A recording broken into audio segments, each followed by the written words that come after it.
Good Green Home Show. We are back. This is the segment with our special guest. We're going to talk to Bryon Angerman. He is a man of many titles, the president of the St. John, Indiana Tree Board. He is the nursery stock buyer, or AKA tree and shrub buyer and manager at the El Sapoma Nursery, one of the largest independent garden centers in the United States. So one of the top ranking out of 10,000 garden centers. You're in the top 30, and you're one of the buyers, or you're the buyer for the nursery plants. So that's kind of exciting, and the perennials. You're also the outside salesperson for the landscape contractors. So you have your finger on the pulse of what the landscapers are planting, which has a direct result or direct impact on the ecosystem. And you are a proponent of tree diversity. Yes, I am. Oh, A graduate definitely. of Fordham University in the Bronx, by the way. Pretty cool. Right by Botanical Gardens, yep.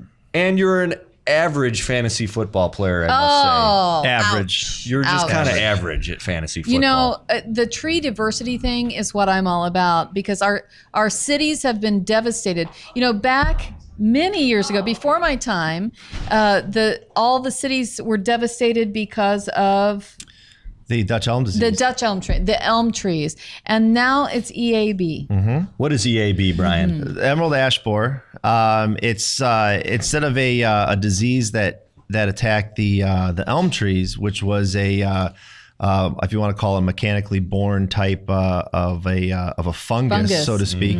Now you have a actual pest that's coming in that has evaded the Northwest Indiana and the entire state of Michigan, and now is moving Ohio. Most of the country. Most of the country, Yeah. and one of the biggest surveys that's out there is saying that by the year 2020 or 2025, emerald ash borer will have affected 99% of all the ash trees in Indiana. So That's EAB, insane. it stands for emerald ash borer. It is a little green emerald colored bug that bores into the ash tree. And what is the impact of the loss of the ash trees due to emerald ash borer? The impact is we're just seeing right now the actual tip of the iceberg, so to speak. We're seeing a lot of decline. We're seeing a lot of trees being removed now. But what's going to happen in the near future, meaning in the next 3 to 5 years, is that the trees that were not just affected, but the trees that have actually gone to the wayside are being removed. And some of these municipalities and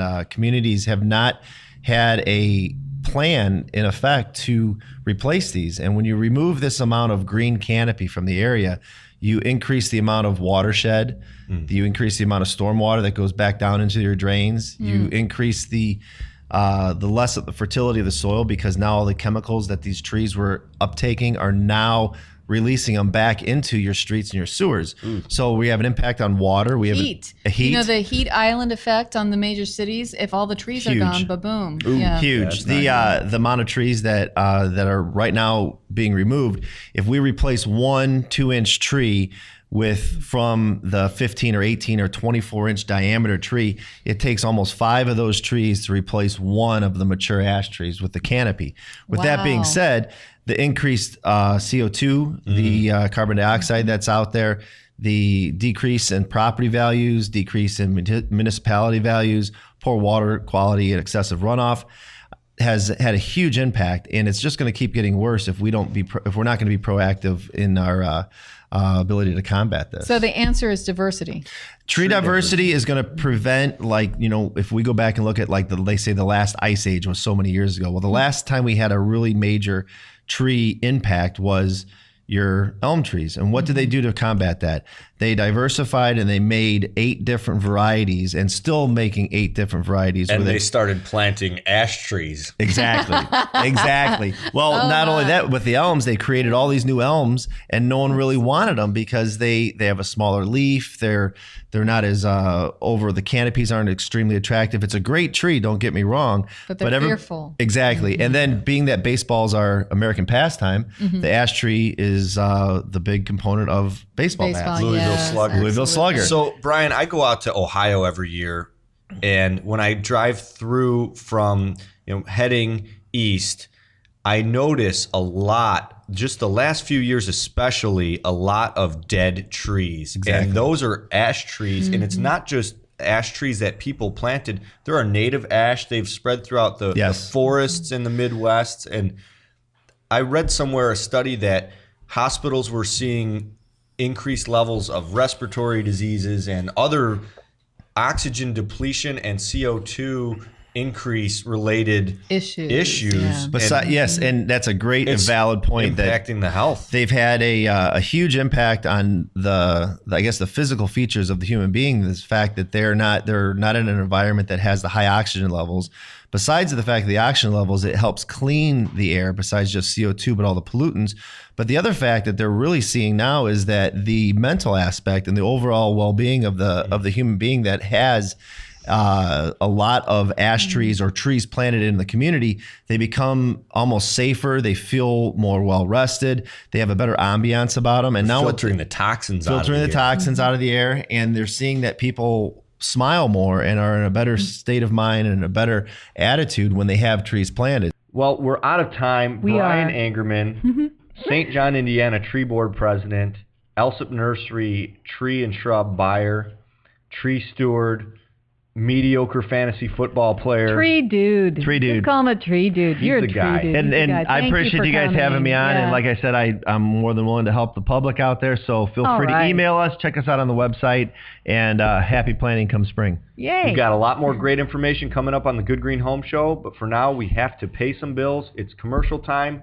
Good Green Home Show. We'll be right back.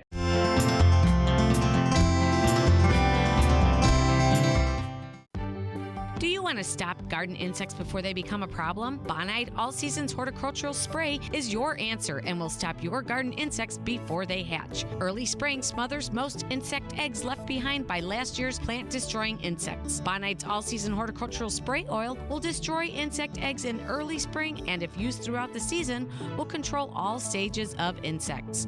Bonide All Season Spray Oil is recommended for use on shade trees, fruit trees, shrubs, roses, and ornamental plants. Bonide All Seasons Horticultural Spray Oil is easy to use and an all-natural product that can be used all season long. Bonide products are family made in America. All Seasons Horticultural Spray Oil is available at your local hardware store, garden center, or farm feed store, or go to bonide.com for a retailer near you.